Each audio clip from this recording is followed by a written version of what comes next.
Olá, amados irmãos, graça e paz da parte do Senhor nosso Deus e Pai, do nosso Senhor e Salvador Jesus Cristo. Vamos dar continuidade hoje a mais uma mensagem relacionada aos milagres de Jesus. Estamos estudando os milagres de Jesus sobre a natureza e hoje vamos ver um milagre sobre a figueira amaldiçoada. O texto que se refere a esse evento, ele aparece em Mateus capítulo 21, versículos 18 a 22, que é o que leremos nessa noite, como também no livro de Marcos capítulo 11, versículos de 12 a 14 e versículos 20 a 24. Nós vamos ler na versão da Bíblia a mensagem que diz assim: cedo, na manhã seguinte, Jesus voltava para a cidade. Ele sentiu fome e, ao avistar uma figueira à beira da estrada, aproximou-se dela para encontrar figos, mas nada encontrou além de folhas. Então disse: nunca mais haja figos nesta árvore. A figueira secou no mesmo instante completamente. Os discípulos que presenciavam a cena esfregavam os olhos e diziam perplexos: será que vimos isso mesmo? Uma árvore cheia de folhas ficou completamente seca num minuto. Jesus foi direto: sim. E se vocês abraçarem a vida do reino e não duvidarem de Deus, conseguirão fazer não apenas coisas pequenas como fiz à figueira, mas também vencerão grandes obstáculos. Aquela montanha, por exemplo, basta ordenar: pule no mar e ela obedecerá. Absolutamente tudo, do pedido menor ao maior que vocês incluírem na oração, será atendido se vocês de fato confiarem em Deus. Amém? Que o Senhor nosso Deus aplique essa palavra ao meu e ao seu coração. Querido Deus, obrigado, Senhor, pelo texto, obrigado por podermos adentrar na Tua palavra, estudá-la com vistas a extrair conhecimento, sabedoria e também virtudes para a nossa vida. Que a gente possa aprender e aplicar ao nosso viver os ensinamentos que o Senhor traz a cada texto que lemos. Que Teu Santo Espírito nos conduza, que Teu Santo Espírito nos oriente e que o Teu Santo Espírito seja aquele que nos permita permanecer cada dia mais firmes e constantes na vida e na dinâmica do reino. Te louvamos, Senhor, pela vida daqueles que hão de ouvir essa mensagem e que eles possam assim entender o privilégio de pertencerem a Ti, os que já pertencem, e os que ainda não Te pertencem na dimensão da salvação, possam se voltar para a cruz e em Teu Filho se achegar a Ti. É o que eu te peço e te agradeço em nome de Jesus. Amém. E graças a Deus. Então, esse texto ele mostra que aparentemente Jesus e os discípulos eles tinham saído ali da casa de Marta, Maria e Lázaro, né, na vila de Betânia. E que possivelmente ele não tivesse comido nada e estava a caminho de Jerusalém. E ele, caminhando pela estrada, descobre uma das muitas figueiras, porque figueira era comum ali na região próxima de Betfagé. Betfagé significa casa de figos, então figueira era comum, né? E Betfagé era um subúrbio da capital ali de Jerusalém. Jesus caminhou até uma árvore, né, à procura de alguns figos pequenos, comestíveis, que são diferentes dos figos maiores que amadurecem nos meses do verão.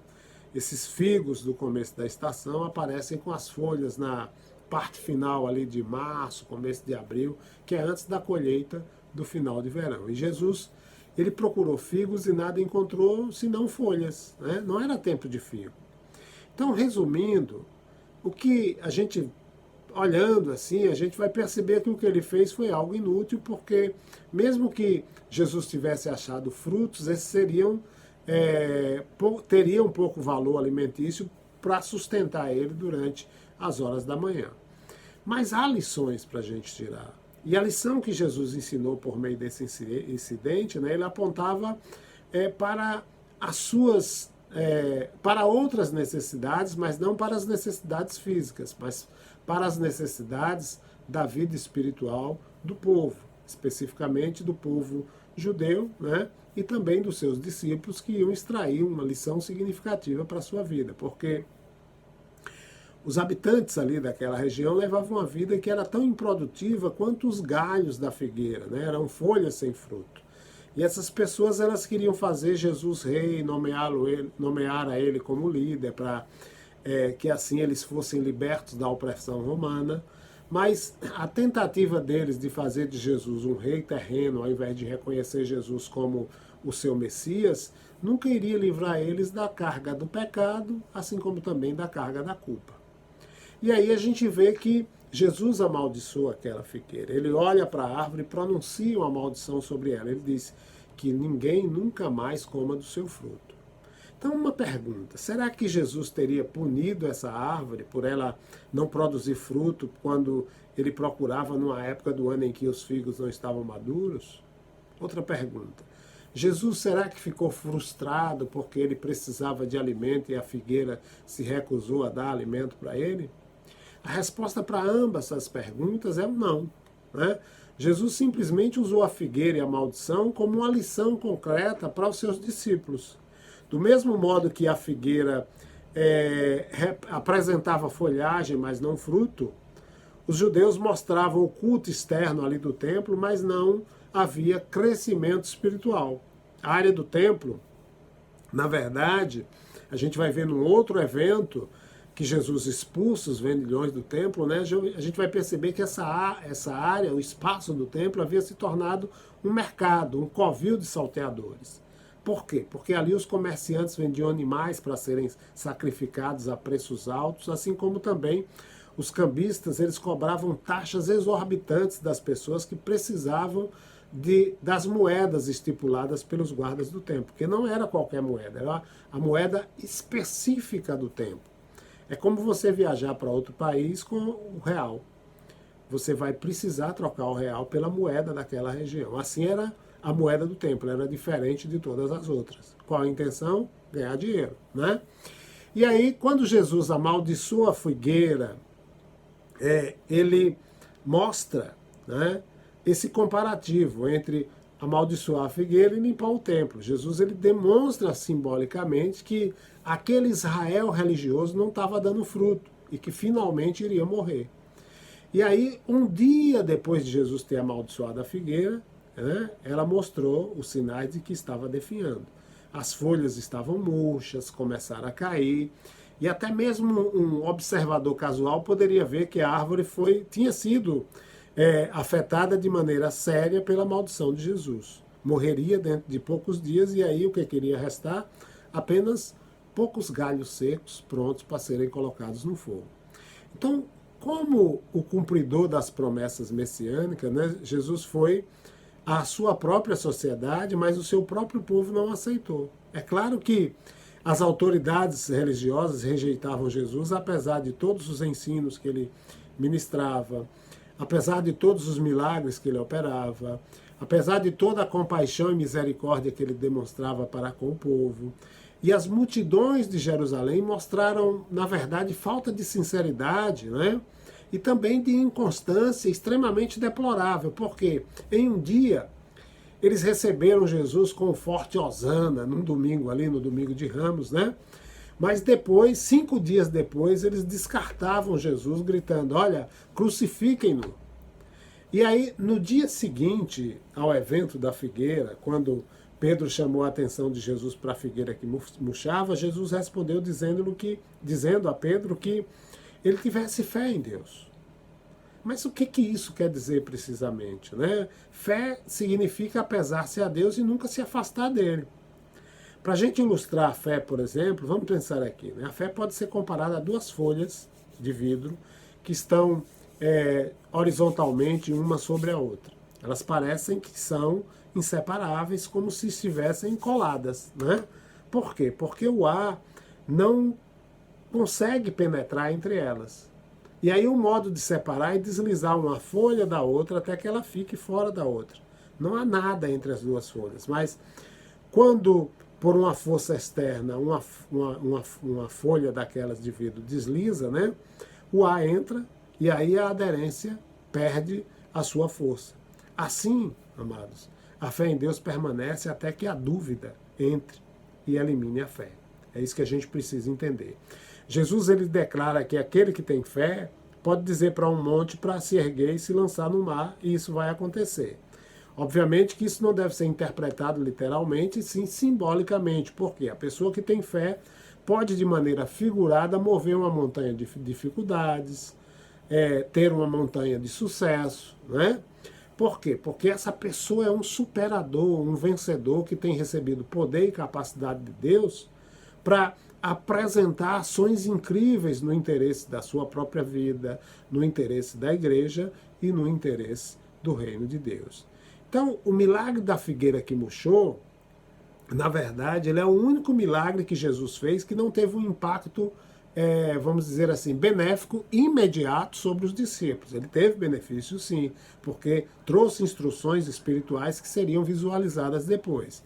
Esse milagre teve um efeito redentor quando, por exemplo, 7 semanas mais tarde, ali no dia de Pentecostes, esses discípulos pregaram o evangelho e 3.000 pessoas se arrependeram.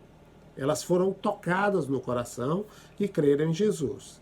Então, esse crer em Jesus, obviamente, foi o começo de uma colheita que finalmente vai chegar ao fim quando Jesus voltar.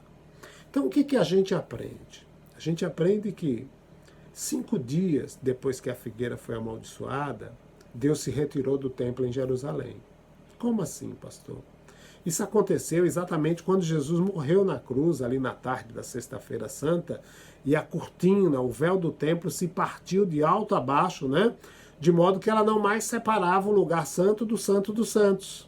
Deus, ele saiu do santuário interior, né, do templo, rasgando a cortina, deixando o lugar santo completamente à vista, indicando que sua presença divina não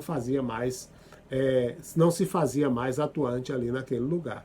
E daquele momento em diante, Deus fez a sua habitação, né, e continua fazendo em todas as gerações na vida dos seus servos, como eu e você que ouve essa mensagem.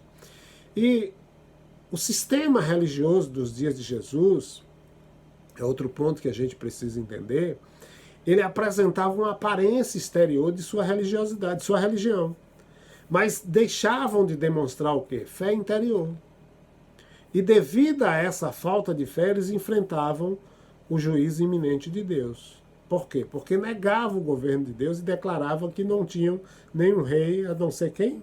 Eles se referiam sempre a César. E isso pode ser visto, amados, ainda hoje, no grande número de pessoas no mundo que rejeitam a Deus, rejeitam a sua palavra, rejeitam as suas leis. E como uma consequência disso, aqueles que se recusam a escutar Deus, eles não têm comunhão com o Senhor e andam em trevas espirituais, né? Apostasia significa que alguém foi cortado, que alguém foi isolado para sempre do Senhor, nosso Deus. É importante que a gente entenda isso, para que a gente possa andar por fé e não por vista. Essa é a intenção real do Senhor Jesus nesse milagre.